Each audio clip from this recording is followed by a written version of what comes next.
દિયોદર પોલીસે છેલ્લા 6 મહિનામાં દિયોદર, ભાભર અને રાધનપુરમાંથી અલગ અલગ જગ્યાએથી ડુપ્લિકેટ ચાવી લગાવી જૂના બાઇકની ચોરી કરનાર ભાભર તાલુકાના અબાળા ગામના ઈસમને ઝડપી લઈ ચોરીનો ભેદ ઉકેલ્યો, જેમાં પોલીસે આરોપીના એક જ દિવસના રિમાન્ડ મેળવી આગળની કાર્યવાહી હાથ ધરી।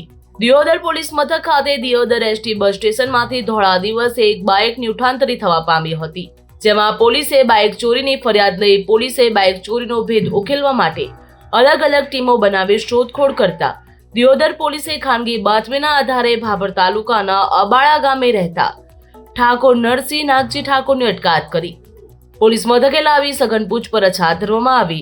दियोदर पोलीसे વધુ પૂછપરછ કરતા આરોપીએ દિયોદરમાંથી 3 અને ભાભરમાંથી 2, રાધનપુરમાંથી 1 બાઇકની ચોરી કરી। આ મામલે પોલીસે આરોપી પાસેથી 5 બાઇક અને 1 બાઇકના સ્પેર પાર્ટ કબજે કરી આરોપીને કોર્ટમાં રજૂ કરતા કોર્ટમાંથી 1 દિવસના રિમાન્ડ મંજूर કર્યા। तारीख 31/5/2025 को दियोदर पुलिस स्टेशन में बस स्टैंड के पास से एक बाइक चोरी होने की फरियाद ली गई थी। तुरंत ही पुलिस ने सीसीटीवी के आधार से और ह्यूमन इंटेलिजेंस से तपास शुरू किया, तो पुलिस को जब खबर मिली कि अबाड़ा गांव में एक शक्मंद इंसान के पास इस तरह की बाइक का वर्णन किया गया था, पुलिस ने जाके जब इस इंसान को डिटेन किया, उसका नाम है ठाकोर नरसिंह भाई नगाजी। इनको जब डिटेन किया और थाने में लाके पूछपरछ की तो उन्होंने ये स्वीकारा कि उन्होंने ये बाइक चोरी की है। जब उनको एडिशनल पूछपरछ की गई तब उन्होंने और इस तरह की 5 बाइक, कुल मिला के 6 बाइक चोरी उन्होंने स्वीकारी है, कबूलात की है। उन्होंने अलग अलग जगह पे उस बाइक को जाके बेचा था। हमने अभी तक टोटल 6 बाइक्स रिकवर किए, जिसमें 5 टोटल बाइक्स है और 1 स्पेयर पार्ट्स मिले हमें सिर्फ। ऐसे टोटल 6 बाइक्स की रिकवरी की गई है।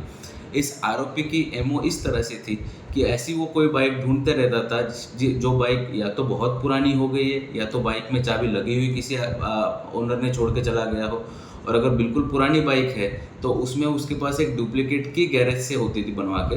वो गैरेज में जाके वो ये कह के बाइक की बनवाता था कि मेरी पेट्रोल के टंकी की की खो गई तो मुझे आप डुप्लीकेट की बना के दीजिए। इस तरह से वो बाइक की लाता था, और पुरानी गाड़ी जनरली ये डुप्लीकेट की से चालू हो जाती है। इस तरह से बाइक लेके फिर जाके आगे 2-3 दिन खुद यूज़ करता था और उसके बाद जाके सामने वाले को बेच देता था।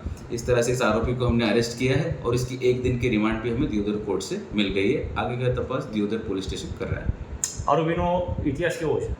आरोपी लगभग છેલ્લા 7-8 મહિનાથી આ ચોરીમાં સંડોવાયેલ છે અને દરેક એક દોઢ મહિના પછી એક બાઇકે ચોરી કરતો હતો અને એ જોબલેસ છે, એ ખેતરનું કામ કરે છે ખાલી, અને આના કારણે આ ચોરીના માર્ગે દોર્યો હતો। અને આનો કોઈ બીજો કોઈ સાથીદાર હતો કે કેમ, અથવા કંઈ બીજો કોઈ કાવતરો હતો કે કેમ, આ વખતે તપાસ ચાલુ છે। અત્યારે કોટી કોઈ ગેંગના સંબંધ છે કે કેમ? શક્યતા નકારી નહીં શકાય, પણ અત્યાર સુધીમાં અમે કોઈ પુરાવો મળ્યો નહીં કે એમાં બીજો કંઈ સંડોવાયેલ હશે। અત્યાર સુધી એકલો આરોપી ચોરી કરતો હતો, એ જ તપાસમાં આગળ આવ્યું છે।